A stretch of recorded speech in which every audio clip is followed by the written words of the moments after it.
It was magnificent and terrifying. "You have only just begun," Rena's voice echoed in my mind. "There is more inside you, Lisa. Much more." As the days passed, I grew more comfortable with my powers, and I could sense the shifts in the kingdom. The battle had left the people uneasy, and the bandits' threats still lingered. But I had something they didn't: knowledge, strength, magic. And with Rena's guidance, I knew I could protect the kingdom, protect Leo. But even with all the training, the kingdom's peace was fragile. One evening, as I practiced my new light magic, Leo approached me, his face set in determination. "There's been a report," he began, his voice grave. "The bandits, they've regrouped. And worse, they've aligned themselves with someone far more dangerous." I turned to face him, my heart sinking. After everything we had been through, the threat wasn't over. It was only growing. "They want you, Lisa," Leo continued. "I can't let them take you again." I nodded. "Then we'll be ready." The days following were filled with tension. Rena's lessons had prepared me, but no one could prepare us for the darkness that was closing in. Leo became more protective, more distant. He knew the danger had become personal. And for the first time, I realized how much he was willing to sacrifice to keep me safe. He had always been a protector, but now I saw something darker, a desperation in his eyes whenever he looked at me. He knew that the threat was personal. The dark mages, the monsters, they had come for me. They knew who I was, what I was capable of. And in Leo's eyes, there was an unspoken fear that gripped him. Despite all this, the palace's facade remained pristine, a glittering mask hiding the true danger lurking beneath. Even the nobles, who had once sneered at me, had begun to feel the weight of the impending doom. Rena had always been mysterious, but this time, there was a certain heaviness in her eyes that made my heart race. I had come to see her for my usual training session, but she was already waiting for me with a grave look. "Lisa," she said, her voice low, "there's something I need to show you." I followed her to the quiet chamber where she often meditated. Her usual calm demeanor was now laced with an undercurrent of tension, as if something profound had shifted within her. She stood by an altar, eyes closed in concentration, her hands tracing invisible sigils in the air. "Oracle magic," I whispered, remembering the stories she had once shared with me, how her order had been able to peer into the future, see glimpses of what was to come. Rena opened her eyes, and they shimmered with a strange, otherworldly light. "The Demon King," she said, voice quivering slightly. "He is waking. Soon, he will be summoned back into this world, and when he does, the world will fall into darkness." Her gaze turned toward me, her eyes full of sorrow and awe. "You are the sword, Lisa. The one who will defeat him.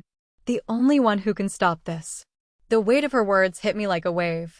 I had always felt like I was walking a fine line, balancing the power I had gained and the fear of what it meant. But hearing Rena speak of me as the kingdom's sword, the one who could change the course of the world, left me breathless. "I'm just a healer," I whispered, my voice barely above a breath. "No, Lisa," Rena said, her voice sharp with conviction. "You're far more than that. You've always been more. Your magic is not just for mending, it is for battle. You are destined for this. The goddesses themselves have chosen you." I shook my head, my hands trembling. "I don't know if I can carry this burden, Rena.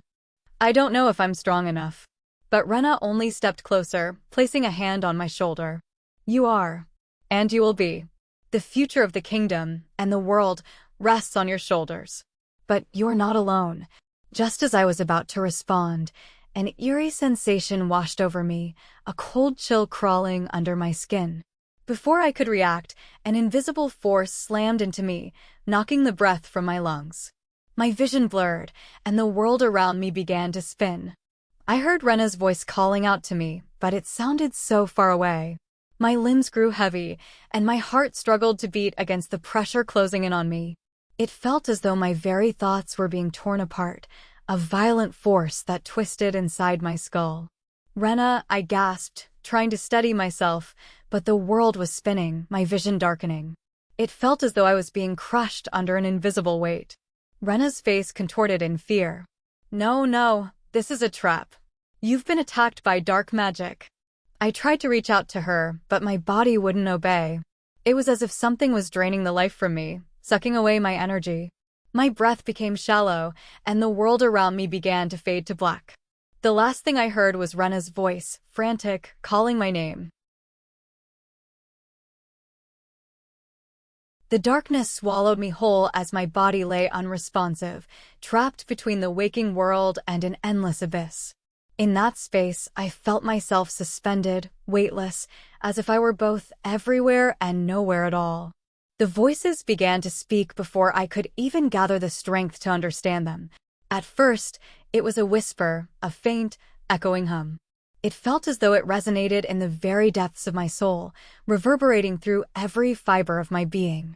Slowly, as if drawn from the very fabric of the universe, the voices grew clearer. "You're the one." The voice was ancient, rich with power, and filled with an unmistakable sense of authority. "Lisa, the time has come to understand who you truly are." I opened my eyes, or at least I thought I did. The world before me was not one of earthly light or shadow. Instead, it was a vast expanse of shimmering golden light, stretching infinitely in all directions. Figures emerged from the light, their forms glowing with celestial brilliance. They moved gracefully, radiating a beauty and power that I could not comprehend. The first of these figures stepped forward. She was tall and regal, her skin gleaming like polished bronze, her eyes twin pools of starry night. A crown of light adorned her brow, and her voice was like the ringing of a bell, a sound that echoed with the weight of eternity. "Lisa," she spoke my name like a sacred prayer. "I am Lisa, the goddess of light. You have been chosen. You are the sword that will defend this world from the darkness." I felt my breath catch in my chest. Chosen? Me? The words left a lingering echo in my mind, but they were too much to comprehend. Before I could speak, a second figure stepped forward. This one was smaller, her form delicate yet firm. Her hair flowed around her in waves of silver, her eyes the color of the deepest sea, shifting like the ocean itself. There was a soft, tender warmth about her, and when she spoke, it was as though the world itself had become softer, more serene. "I am Talia," she said gently, "goddess of healing and restoration. Your magic was a gift to heal, but it is not the only gift within you. You must learn to wield both your magic and your heart to save the world." I swallowed hard, the weight of her words sinking in. "My magic?" A third figure appeared, taller than the others, draped in robes that seemed to flicker like flames. Her eyes burned with intensity, like a fire that would never die. There was a fierce power in her presence, and it made me feel both small and vast at once. "I am Ileana," she said, her voice both fierce and calm at the same time. "Goddess of war. You are not just a healer, Lisa. You are the blade that will cut through the darkness. The weapon the world needs." These three women, these goddesses, surrounded me, their eyes filled with compassion, but their presence held a sense of inevitability, like fate itself. "You are the light," Lisa spoke again, her voice commanding. "You have the power to heal, to protect, but your true power lies in your heart. The power of the sword lies within you, not just your magic, but in your will to fight. You were given the ability to heal," Talia added, her voice gentle but firm, "but you can also destroy the darkness that threatens to consume everything. You can cleanse, purify, and bring restoration not only to the body but to the soul." I felt a swell of power within me, like a river dammed up for years, now surging forward, rushing through my veins. It was as though everything I had been, every struggle, every hardship, had prepared me for this moment. But there was more. Much more. Ileana stepped forward, her fiery presence consuming the space around us. "You must accept it, Lisa. Embrace the power within you." The goddesses raised their hands, their eyes glowing brighter than the sun, and I felt the power surge through me, unlocking something deep within, something that had always been there, but had lain dormant, waiting for the right moment to awaken. "You are the sword of the kingdom," Lisa's voice rang out. "The key to defeating the demon king. But you must accept what you are becoming." In that moment, the magic inside me shifted. The light within me no longer felt like a mere tool for healing. It was something more, something dangerous and powerful. The gift of the goddesses flowed into me, transforming my abilities into something far greater. I felt the power to purify and banish dark magic, something I had never been able to do before. The darkness that had threatened my kingdom would no longer be able to touch me or those I cared for. I could feel the pulse of light growing within me, burning through shadows, tearing away at the very fabric of evil.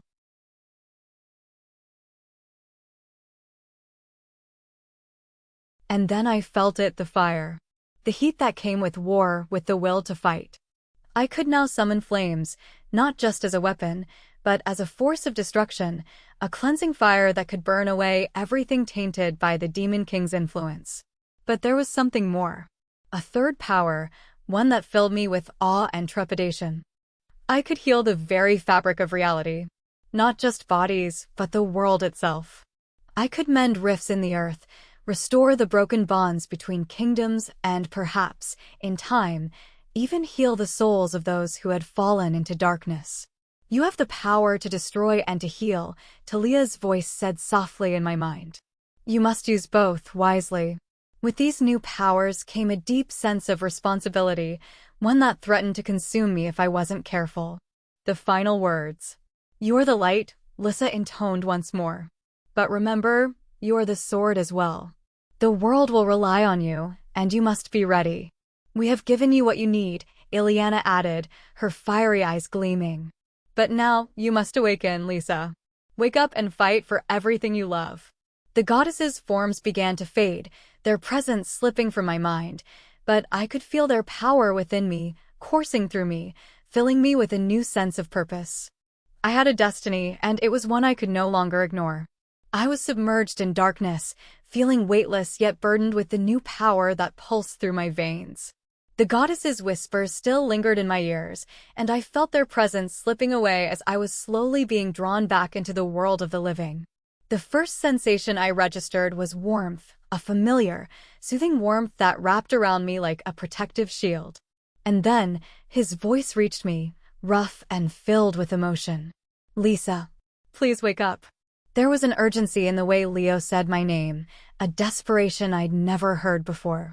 I tried to move, to break free from the fog that clouded my senses. The struggle was exhausting, but then his hand found mine, strong and trembling. That touch alone seemed to anchor me, guiding me back to reality. My eyes fluttered open, the dim light of the room coming into focus, and I saw him. Leo was leaning over me, his face shadowed with exhaustion, his usually confident demeanor shattered. His dark hair was disheveled, and there were deep lines of worry etched into his features. The sight of him made my heart clench painfully. Lisa, he whispered, his voice cracking. Relief flooded his expression, but there was still fear lurking in his eyes. He reached out, cradling my face with trembling hands as if he still couldn't believe I was truly there. You're awake. I thought I'd lost you. His words struck a chord deep within me, and I could see just how much he had been suffering in the time I had been gone. I tried to speak, but my throat felt parched.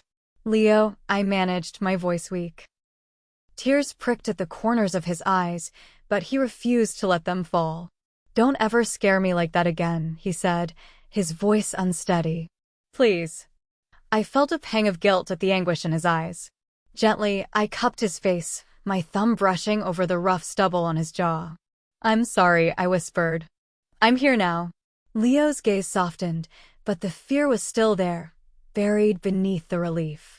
He leaned forward, pressing his forehead against mine. You were out for weeks, he said hoarsely. The kingdom is preparing for war.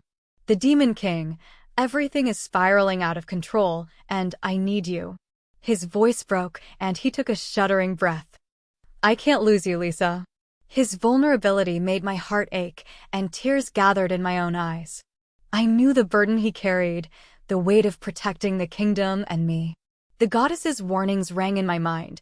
I was the sword that could turn the tide of the battle to come. It was a destiny I couldn't escape, even if it terrified me. Leo pulled back just enough to search my face, his eyes fierce yet filled with love. "Promise me," he said, his voice rough with fear. "Promise me that you won't face this danger alone. You have to let me fight with you, no matter what." I swallowed the lump in my throat, understanding just how much he was willing to give for my sake. "I promise," I whispered, though the path ahead filled me with dread. "But you have to trust me, Leo. We'll face this together."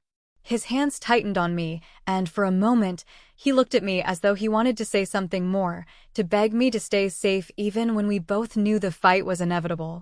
Then, with a sudden intensity, he closed the distance between us, his lips crashing into mine. The kiss was raw and desperate, a confession of all the fear and love he'd been holding back. His mouth moved over mine with a passion that left me breathless, his grip firm as if he was afraid I would slip away from him again. I melted into the kiss, feeling his warmth, his strength, and the depth of his emotions. It was a promise, a plea, and a declaration all in one. When we finally pulled apart, both of us were gasping for air.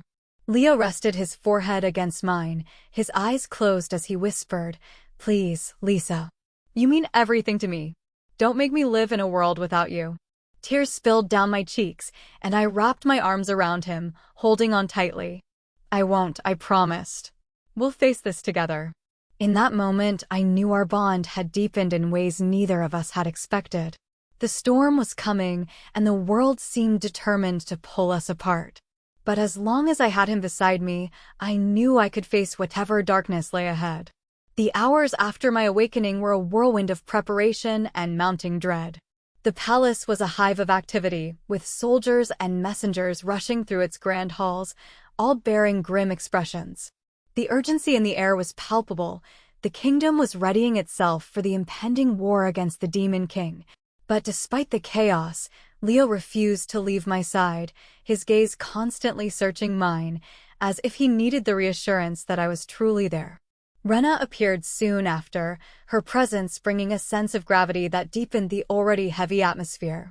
She had been by my bedside many times while I was in a coma, but now she stood tall, resolute, her eyes filled with knowledge and burdens she'd kept hidden for too long. Leo's protective instincts flared immediately, but he reluctantly gave us space, staying within earshot. Rena's voice was steady but strained. "Lisa, there's no more time to ease you into this," she said, her hands clenching. I had a vision. The oracle magic showed me the Demon King's ritual. He will be summoned at the heart of the wasteland in exactly 1 month. The kingdoms have united, but even our combined forces may not be enough to defeat him. A shiver ran through me. So the goddesses were right. The battle is upon us. Rena's eyes softened, a rare moment of vulnerability. "You are our sword, Lisa. Our hope. Your magic can heal, but it can also destroy the darkness. The goddesses have blessed you, and you are the only one who can tip the scales in our favor." Her words felt like a weight on my chest, the pressure almost suffocating. "What if I'm not strong enough?" I whispered. Rena stepped forward, placing a reassuring hand on my shoulder. "You are stronger than you know. You have the heart and the courage that most people lack. But you must accept this role, fully and completely."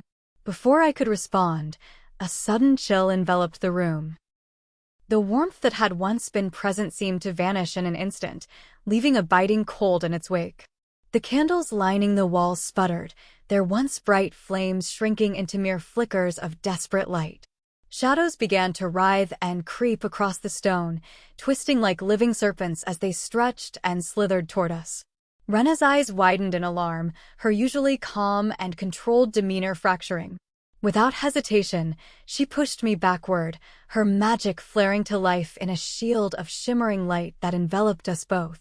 "Stay close," she ordered, her voice laced with tension and her gaze locked on the encroaching darkness. From the depths of the shadows, tendrils of inky magic burst forth, striking the stone floor with a crack that echoed through the room. The attack narrowly missed me, slamming into the wall behind with a force that shattered stone, sending shards flying through the air. I ducked instinctively, my heart pounding as I realized just how close I had come to being hit. But then the shadows retreated, slinking back into the corners of the room as if called away by an unseen master. The air grew thick with malevolence, and a voice, low, dark, and taunting, whispered through the silence. A warning, it hissed. You cannot escape. He is coming.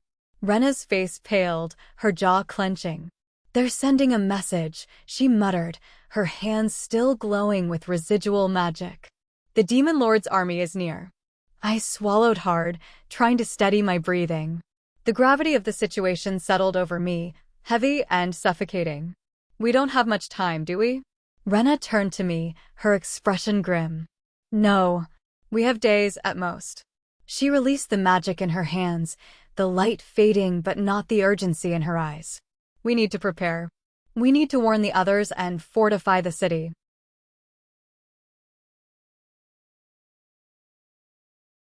Leo stormed into the room with his sword drawn. He was on his way from getting me water, and his eyes blazing with fear and fury. He had been just outside, and the noise had clearly summoned him in a panic. When he saw me unharmed, his shoulders sagged with relief, but his jaw remained tight. What happened? He demanded, his voice low and dangerous. Rena stepped forward, explaining what we had just experienced. It was a warning, she concluded. A declaration of war from the demon lord's forces. Leo's hand gripped the hilt of his sword so tightly his knuckles turned white. His protective instinct surged, and he pulled me into his arms, holding me close. I won't let them take you, he whispered fiercely, his breath warm against my ear. Not now, not ever. I clung to him, the weight of the impending battle pressing down on both of us. The demon lord's forces were closing in, and the kingdom would soon be thrust into war. But for that moment, as Leo's embrace enveloped me, I allowed myself a fleeting moment of solace, even as the darkness continued to creep ever closer. The days that followed were a whirlwind of relentless preparation, each moment crackling with the tension of an impending storm. The castle had transformed from a place of regal splendor to a stronghold bracing for war. The air was thick with anticipation, a shared anxiety hanging over the masses like an invisible shroud. Soldiers poured into the castle from every corner of the United Kingdoms, assembling an army unlike any seen before. Their armor gleamed under the harsh sunlight, reflecting the hardened resolve etched on their faces. They trained from dawn until the moonlight cast long shadows across the courtyards, their shouts echoing off the castle's high walls. Archers practiced until their fingers bled, each arrow carrying the weight of a future that seemed to hang in the balance. Battle chants rang out, but behind their bravado lay a quiet, almost desperate fear of the enemy they would soon face. Rena remained at my side, her eyes never straying far from mine. The urgency in our training had intensified, and each lesson felt more critical than the last. The light of purity burned brighter in my hands, a force that could cleanse the darkest of curses, but summoning it drained me. I pushed through exhaustion, driven by Rena's encouragement and the knowledge that failure was not an option. The blade of divinity, a weapon forged from the heart of my magic, gleamed with a silver light that promised both hope and destruction. Swinging it was like holding a star in my grasp, its power surging through my veins with a dangerous heat. Rena's expression was often lined with worry, her instructions carrying an undercurrent of desperation. You're powerful, she'd say, her voice fierce, but even power has limits. The Demon King will not be merciful. He will bring nightmares that can unmake the bravest of warriors. Outside the training chambers, the castle had become a maze of strategy meetings and desperate preparations. Mages worked tirelessly to reinforce the barriers around the city, weaving layers of protective spells that shimmered like spider webs in the air. Alchemists brewed potions that could mend wounds or grant fleeting moments of invincibility. Even the kitchens bustled, preparing rations for an army that could soon be fighting for survival. Leo, in the midst of all this chaos, was a constant presence, moving like a general who knew every soul he commanded. Yet beneath his confident facade, I could see the cracks. He attended council meetings with a grim determination, issuing orders with a voice that carried no room for argument. But at night, when the weight of his responsibilities pressed harder, he sought me out. One evening, while I pored over a map of the kingdom's defenses, Leo found me. His footsteps were heavy, and his blue eyes were shadowed with worry. Without a word, he reached for my hand, his touch warm yet trembling. "Lisa," he said, his voice low and frayed at the edges. "We're doing everything we can, but the idea of you out there, facing this darkness, it terrifies me. I can't stand the thought of losing you." His confession cut through my own fears, leaving me breathless. I turned to face him, my heart aching at the vulnerability he rarely showed. "Leo, I'm scared too," I admitted, my voice breaking. "But I won't let that fear stop me. We have to fight. Together." He drew me closer, his hands cradling my face as if I were the most fragile thing in the world. The unspoken words between us were heavy with longing, fear, and love. Slowly, he leaned in, and his lips met mine in a kiss that ignited a fire within me. It was desperate and full of unspoken promises, a plea to come back safe, a hope for a future beyond this war. When we pulled apart, his forehead rested against mine, and his whispered words sent shivers through me. "Promise me you'll be careful. Promise me we'll see this through together."